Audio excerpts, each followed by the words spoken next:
Welcome to part 4, guys. This is an old dry sack. I think I've had this dry sack for probably 20 years.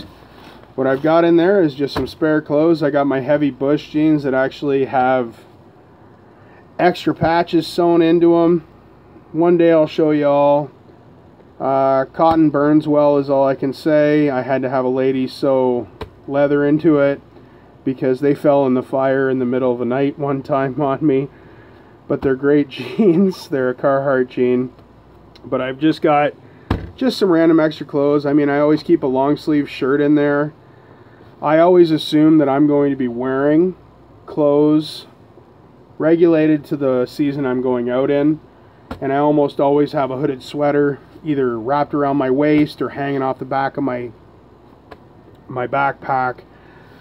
But I got an extra pair of jeans, extra underwear, 2 extra pairs of socks, because your feet and your groin matter, guys or girls. You've got to keep care of that. It's just like trying to keep care of your hands. I mean, you guys all saw that I had gloves, and these are not computer running hands, guys, and I cut my hand open, I get infections, I bleed. Same with your hands. It's the same with your feet. You got to keep care of those.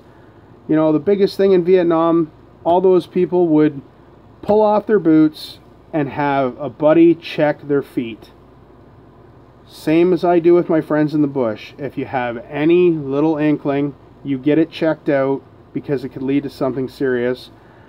Most of the time, we're only maybe 2-hour hike back to a vehicle or my house even, but we always try to keep that.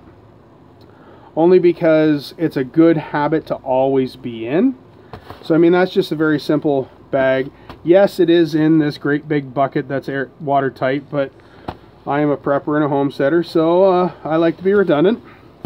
Speaking of ridiculous redundancy, I have a pair of long johns and an extra pair of underwear, vacuum sealed. No matter what happens, I know these are going to be dry.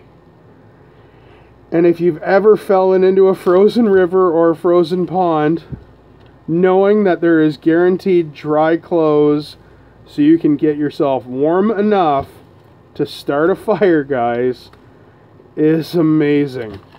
Also, the vacuum sealing crunched that stuff right down. These weigh nothing.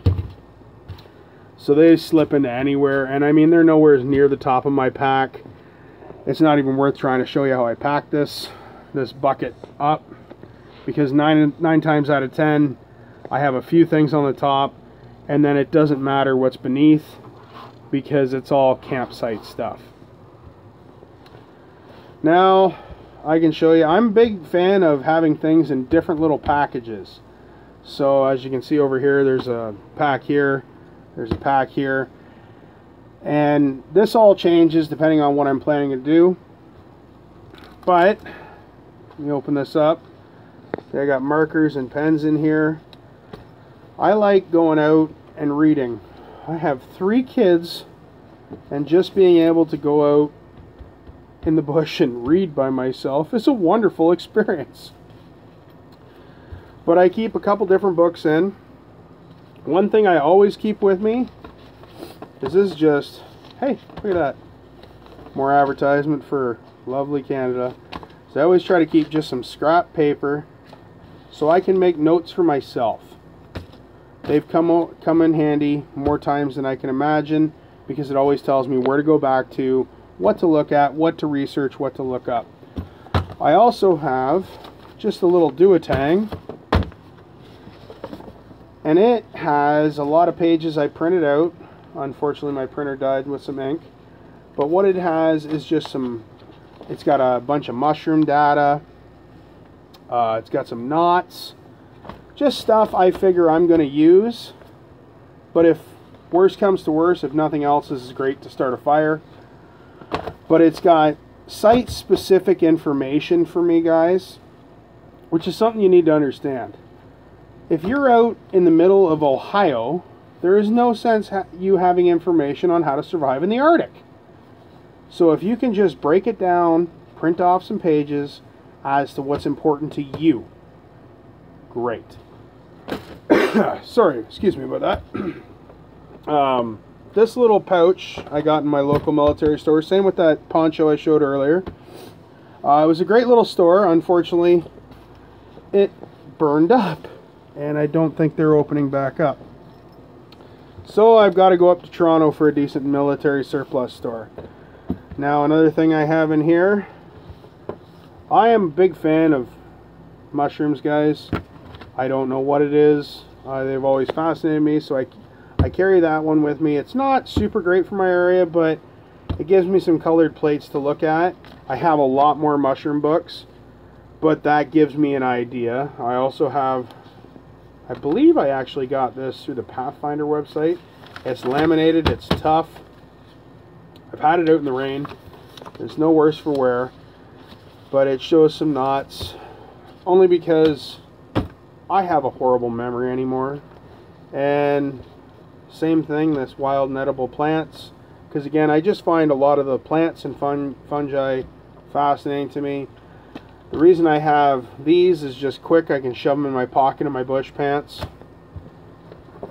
And I also carry this. This is heavy. Unless you're really trying to go out and learn plants and learn what's around you, I'm going to tell you right now, do not carry this thing. It's got to weigh 1.5 pounds. It's ridiculously heavy. But it's also ridiculously complete. Full color pages, excellent information. It even has, I grew up with the, let me use the politically correct term, indigenous? I don't know. Native? I don't know. My buddy who I grew up with says, damn it, I'm an Indian, call me that. It has all the native, indigenous, Indian, whatever you want to go with, information on it even as well. And just as to what they used it for, for me, it's just a really fun read. I haven't got through the whole book. I usually go out in the bush in my hammock and read a few pages. Usually I'm so tired I can't get too far into it. But I carry it around with me during the day on this little pouch. And also, if I can figure out how to open it. Oh, there it is. Sorry again, guys. I am the cameraman. Well, the SAS Pocket Survival Guide is in there. Nothing makes you feel stupider than not being able to work your own stuff. Here we go. Too many zippers.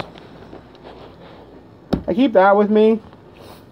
Reason being, it has some silly little anecdotes in it. But the fun thing is, when you're taking your kids out, especially if you have little boys, the girls aren't as interested in it. But it does have little spring traps and stuff you can set up.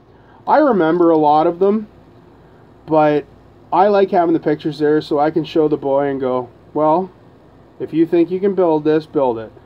Now, I don't let them leave anything set. I don't let them catch any animals. I keep my kids away from a lot of that stuff. But he enjoys trying to emulate some of the stuff in the SAS guide. And it appears I've talked so much, I'm running on a cell phone. I've got to make another part here, guys. So, moving on, we'll show you some of the tools I carry and some of the other packs I carry. Thank you.